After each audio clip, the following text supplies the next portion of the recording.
Hey friends, welcome back to my channel. My name is Ishi and today is really exciting because I will be starting a new series on my channel. I will be reading another booktuber's top 3 favorite books and I'll try and do this every month. This is not a new idea. Lots of other booktubers have done this before, but I thought it was really fun and I wanted to do it too. I think it's a great way to sort of push myself out of my comfort zone and read books that I usually wouldn't. The first booktuber I've chosen for this series is Connor. I'll link his channel down below. I think that his taste in books and mine are very different, so this might end up being a very interesting video. I hope that I don't end up completely disliking his favorite books, and if I do, I'm sorry, Connor, in advance. I do think I'll like them though, because I am very excited about some of these. I have been wanting to read them for a while, so I am really glad that this video is sort of pushing me to read these now rather than later. The first book I'll be reading is The Bell Jar by Sylvia Plath.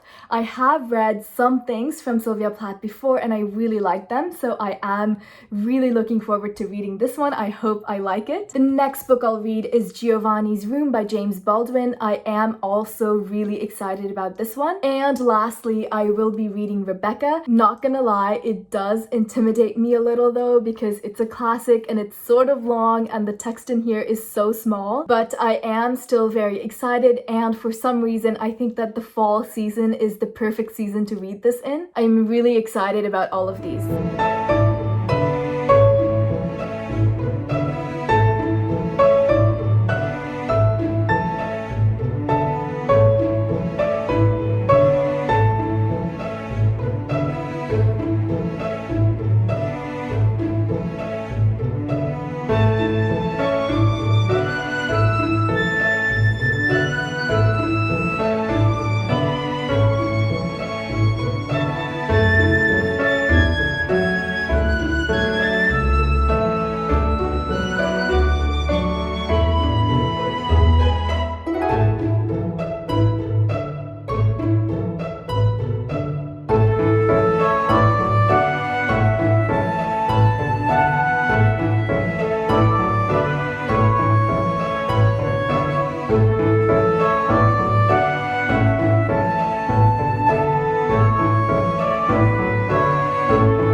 Good morning guys, today's Monday and I'm on my way to work, but I wanted to update you guys really quickly. Last week I started reading The Bell Jar and I am liking it. It is really well written. It is a bit sad though, and it's making me really sad, so I'm taking a break from it, and today I'm going to be reading Rebecca.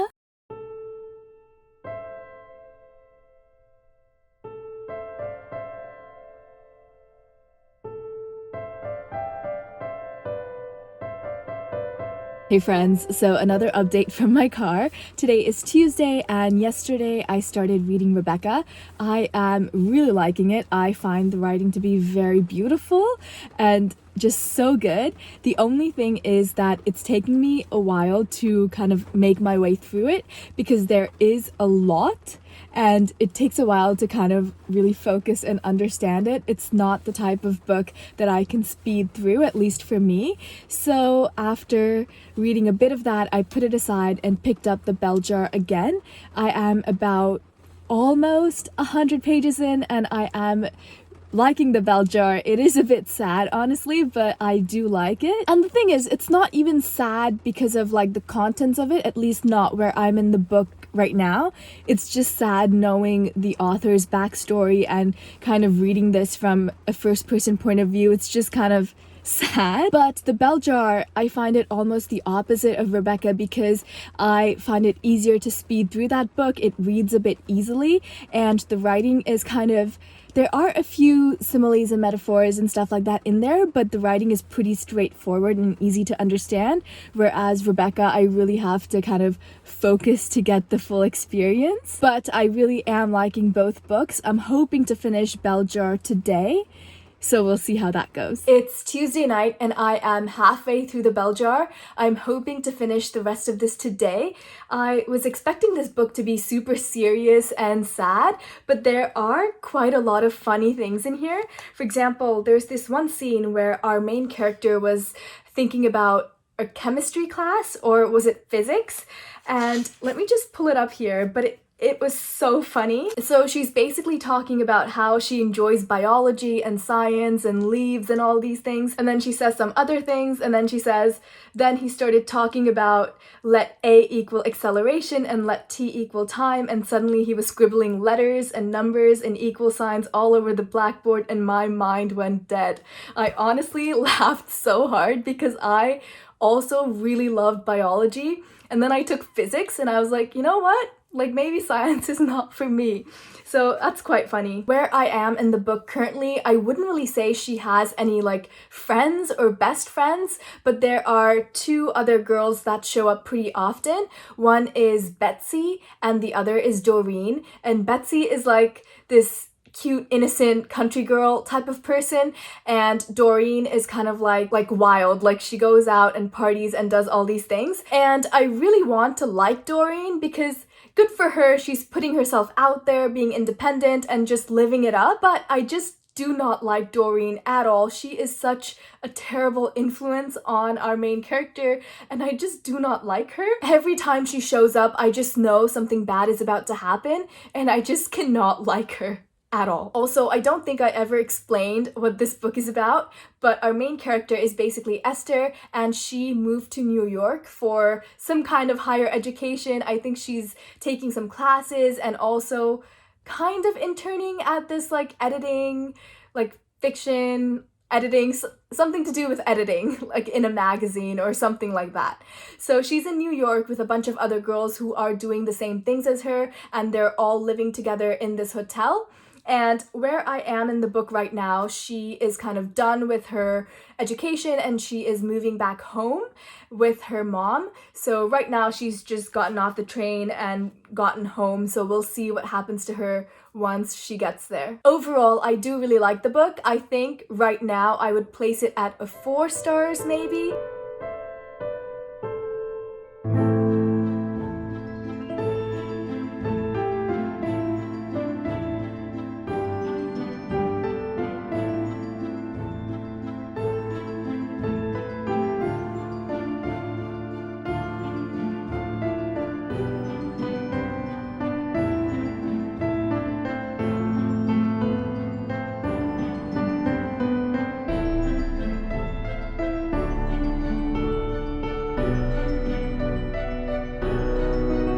Wow, I think all my reading updates have been from my car, but I just drove out to the library because I needed to turn this in. I just finished reading this, and the library is actually close enough to my house to just walk there, but it's so cold out today and I did not want to walk, so I drove.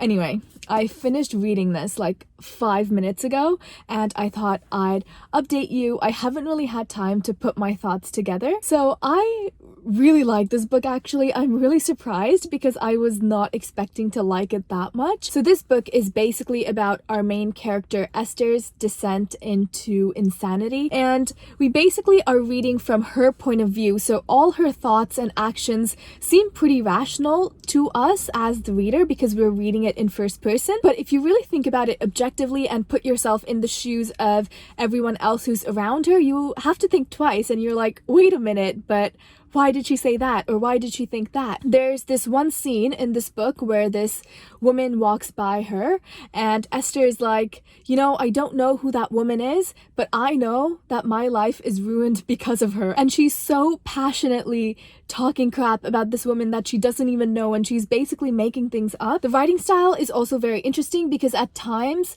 it's a bit too straightforward. Like Esther will say or think something that's actually quite horrible and actually quite depressing, but she says and thinks them in such a straightforward way that you don't even catch it at first, and then you gotta do a double take and reread that sentence and think that, wow, that's actually quite horrible. So in a way, this writing style does a great job of rationalizing the irrational thoughts of the main character. There were some things I disliked about this book though, one of them being the derogatory way in which she describes people of color. It's kind of hard to really talk about it though, because I feel like this is a thing that happens in a lot of classics and in a lot of books that were written back in the day. There isn't a whole lot of it. There was just this one chapter around the middle of the book that really stood out to me that I really disliked. So it's not like everywhere in this book, it's just it was there and I noticed it. Next, I think I'm gonna work on finishing Rebecca. I don't think I'll read much of it today because I do want to watch Squid Game. I feel like I've finally succumbed to the pressure. Everyone has watched it and I want to watch it too, so I'll watch that today, or at least watch a couple episodes and see if I like it.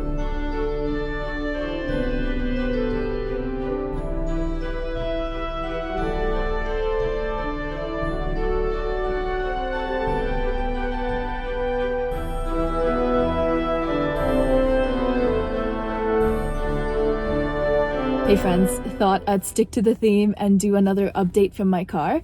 Today is Saturday. It's actually next Saturday, so it's been a whole 2 weeks since I started this vlog. I don't know what I was thinking when I told you all that I would finish those 3 books in that first week. Like, obviously I was not thinking. Obviously that was not gonna happen. Anyway, this morning I read about 50 pages of Rebecca. I am about halfway through the book now and I am actually really liking it. I think that this might be like a 5-star. It has the potential to be like a favorite.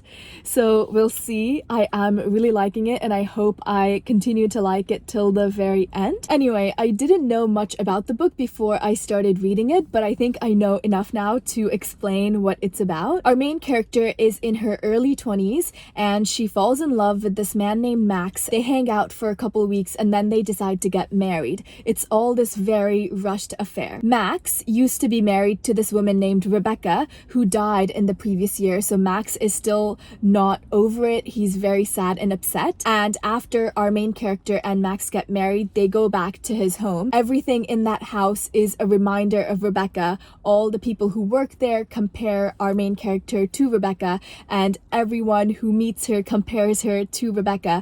And even though Rebecca is dead, she's still a very prominent character in this book. Anyway, they get back to his home and he starts to change. He starts to be more distant and colder, and I haven't really gotten further than that in the story, so I don't know the rest of it, but I am really liking it. The writing is really beautiful and the main character is relatable. One of my favorite things about this book is definitely the main character. She has this tendency to overthink, and then she thinks about things that might happen, and then she continues to think about them and goes on a tangent. It's quite interesting to read because I also overthink, so it's very relatable. To be completely honest, one reason I find classics really hard to read, or at least all the classics that I have had to read in school, is because I find the writing style really bland and I find the characters really bland. That is not the case at all in this book. I find the writing to be quite beautiful, so I'm really liking this book and I hope I like the rest of it as well. Anyway, I'm just about to go to the gym. Once I get back home, I will read for the rest of the day. I will finish Rebecca and I will finish Giovanni's Room, which I have not started yet.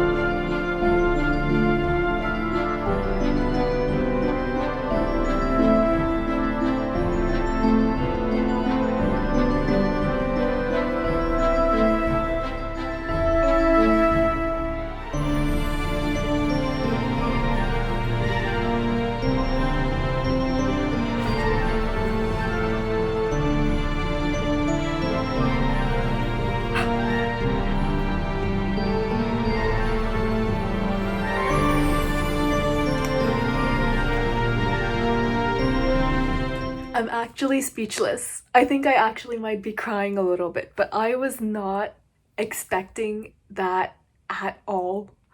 I was not expecting that at all.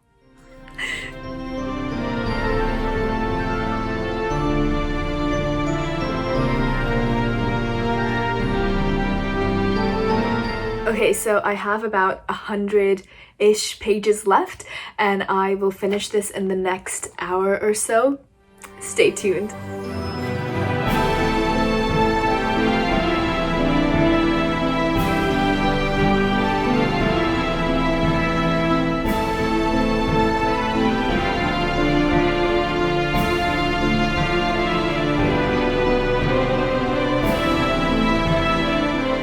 Okay, I have just finished Rebecca, and I don't even know how to explain why I loved this book so much, but I loved it so much. I loved the main character. I really liked Max. I found him really fascinating, and all the characters were really, really interesting. There were characters that I loved and characters that I hated. Mrs. Danvers, for example, I absolutely despised her, but by the end I kind of felt sorry for her, and it was just so amazingly written and beautiful, and the characters are beautiful and the writing is beautiful. I am so glad that I read this book. Oh, like I actually loved it so much. I'm actually so surprised. I don't even know what to say. I was not expecting to like it as much as I did. 5 out of 5 stars.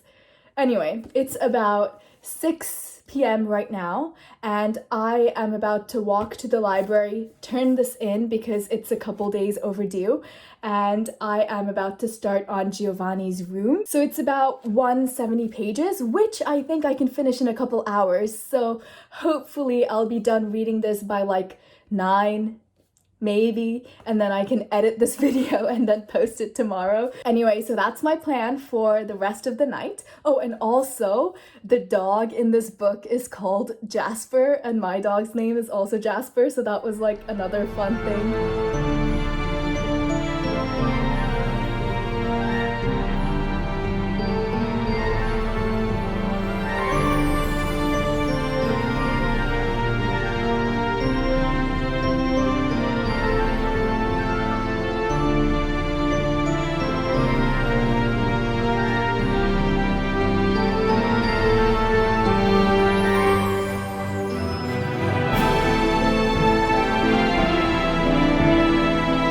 Okay, so there are French words in here which I cannot be bothered to translate, and I have no idea what they mean, so I've just been skipping them. So I hope that I am not like missing part of the story because I can't read French. Okay, so I am on part 2, and I have a few opinions that I just wanted to share with you before I finish the rest of this. Okay, so this story is told in first person, and our main character, David, I think he is looking back on his life and telling us about the things that have already happened. And for some reason, I am finding it really hard to get into the story because of the writing style. It all feels very vague to me, as if someone were just kind of like vaguely recapping their life and leaving out all the interesting details. So I'm finding it really hard to stay invested into the story, and that's making it hard for me to really enjoy this book as much as I can. Another thing that's making it hard for me to enjoy this book is the fact that the characters keep speaking in French, and I honestly could not be bothered to translate any of it, so I've just been skipping over it, and I don't know what they're saying, which is frustrating, and I don't want to look it up, which is also frustrating. So yeah, those are 2 things that are making it hard for me to enjoy the book. I do think that the main character David and Giovanni are 2 very interesting characters, and I like them and I like reading about them. I don't like any of the other characters, so that's also making it hard for me to enjoy this book. I kind of was expecting this book to just focus on David and Giovanni. I was not expecting to meet all these other random characters. There is one thing that's keeping me sort of invested into the story. Something terrible happened to Giovanni, but we don't know what it is, and we need to keep reading to find out. So I'm actually like, I hope nothing terrible happened to him, but I know that it did because it keeps saying that something terrible happened. So I'm just kind of like waiting to see what happened to him, and I'm kind of dreading finding out. Also, I don't like David that much. I do think he's an interesting character, but I don't personally like him. So I'm not the biggest fan of reading through his point of view. I'm about to finish this very soon though, so I'll update you after I'm done. Right now, I think this is sitting at like a 3-star because I do like it. It's just not as good as Rebecca or the Bell Jar. It kind of feels like someone has scooped out my heart with a spoon. I think I'm gonna cry or something. The last 15 pages of this book were absolutely heartbreaking, and I think I liked the last 15 pages of this book more than I liked the entirety of the rest of this book. I haven't had the chance to really gather my thoughts about it yet because I just finished reading it like 2 seconds ago. It's 9 p.m. now, so I guess my calculations were right. I did manage to finish it by 9. Whew, I don't even know what to say because I was skeptical. Like throughout this book I was like, not sure if I'm gonna like this or not, but the last 15 pages just came out of nowhere and just knocked me to the ground. I don't remember if I ever told you what this book is about, but David and Hella, I think is how you say her name, are engaged, and Hella is off in Spain to kind of discover herself, and David is in France and he is having an affair with this person named Giovanni.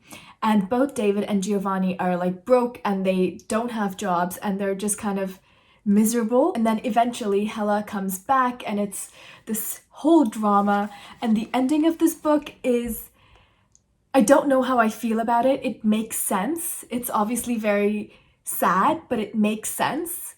And I understand why it had to happen that way. But still, I didn't like it. This book was written in the 1950s something, I think. Like, it's not a recent book. It's pretty old. And it's actually quite forward-thinking for the time that it was published in. So I'm actually quite surprised. I wasn't expecting it to be that way. I'm not sure if I want to give this book 3 stars or 4 stars. While I was reading, I was like, okay, this is like a 2-star book, and then I read some more. I'm like, okay, maybe it's a 3-star book, and the ending just kind of like brought it up a notch, so I will have to think more about it, and I can't think right now because I just finished this book. So I need to maybe like sleep on it, and maybe I'll decide by the time I do my October wrap-up. But I really did end up liking this book at the end. Okay, let me do a quick little wrap-up, and then I gotta go edit this entire vlog and post it tomorrow. So the 3 books I read for this vlog are The Bell Jar, Rebecca, and obviously Giovanni's Room, and all of these are Connor's favorite books. Thank you so much, Connor, for recommending them to me. I actually really enjoyed all of them. I am really surprised because, as everyone knows, I don't read that many classics, and all of these are classics, and I ended up really liking them. Rebecca actually might make my favorites list. Like, it actually might be one of the best books that I read this year, so I'm really glad I did. Like, honestly, I should read Connor's favorite books more often. Also, if you are not subscribed to Connor's channel, I'll link it down below. Do check it out. And yeah, so that's the end of this vlog. Thank you so much for watching. I really enjoyed making this vlog and I liked talking about all these books. I think that I talked more about the books in this vlog than I usually do, so that was a fun experience for me. That's the end of this vlog. If you are still watching, let me know if you like classics, and if you do, what is your favorite classic novel? Anyway, my name is Ishi. Thank you so much for spending time with me, and I hope your day is as wonderful as you are.